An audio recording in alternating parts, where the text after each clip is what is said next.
Damihan mo yung pagkuha ng dahon ng goyabano. Dadaling ko yan sa Taguig. Sa mother ko. Damihan mo pa.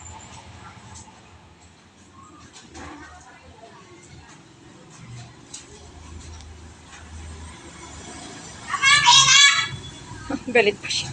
Damihan mo pa.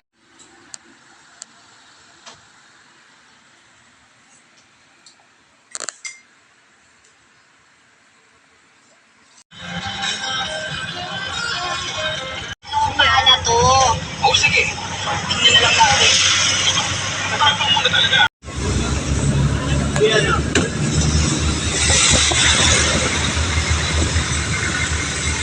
Ayan, lakad mode kami. Ayan, papuntang MRT. So, yan. Magato ka? Oo, kaysan dyan. Kasi yan. Dito, dito.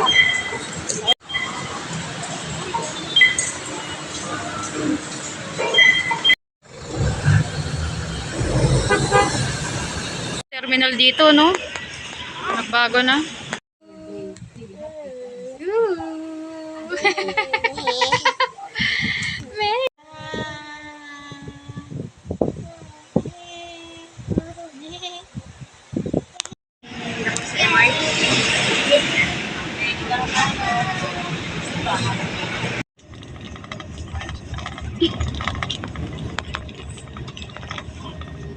Dito kami sa San Jose.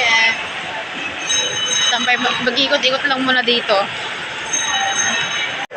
See ya. Ayun.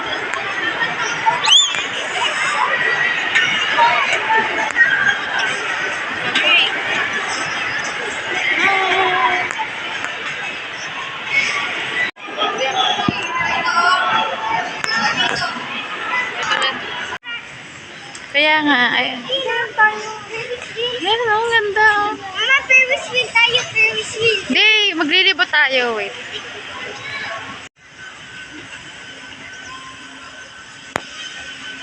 Mama, tara, mababa tayo. Hindi, dito tayo. Ah, meron Ferris wheel. Ah, diba? May mga palaruan pa.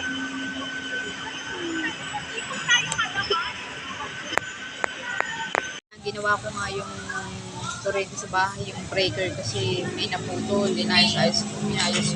Kaysa naman magano pa ako, magawa pa ako, bayad pa, professional lang gagawa. Saka yun nga, nagkasama ko pala wala para yahanap yung mga report.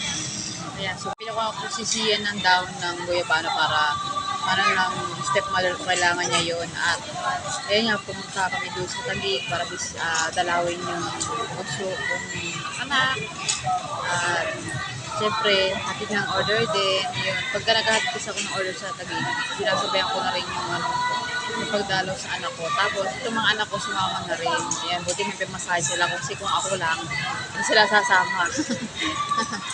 Ayan.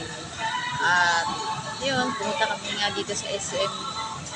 Dito kami ngayon, dito kami sa SM San Jose. Nag-ano muna, pahinga muna. Tapos sobrang pagod sa biyahe, talagang traffic. And then mamaya later, uwi na. Magpapahinga na. Ngayon, nagdala namin si Bella. Saka po, pumunta po kami dito sa SM.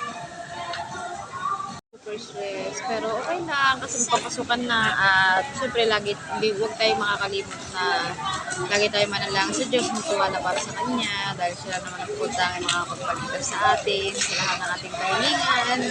At kung may mga pagsubok tayo, kailangan natin harapin yung mga pagsubok dahil yun ang way niya para kung talagang tatatag ka at mananalig ka sa Kanya na tuloy-tuloy ng pananalig sa Kanya.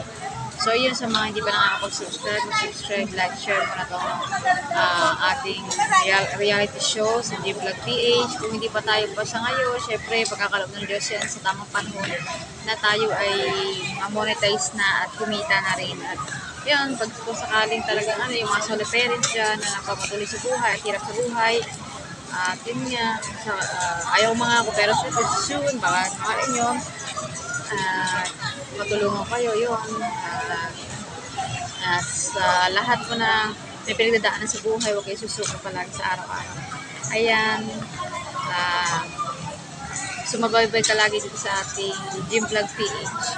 Bye-bye!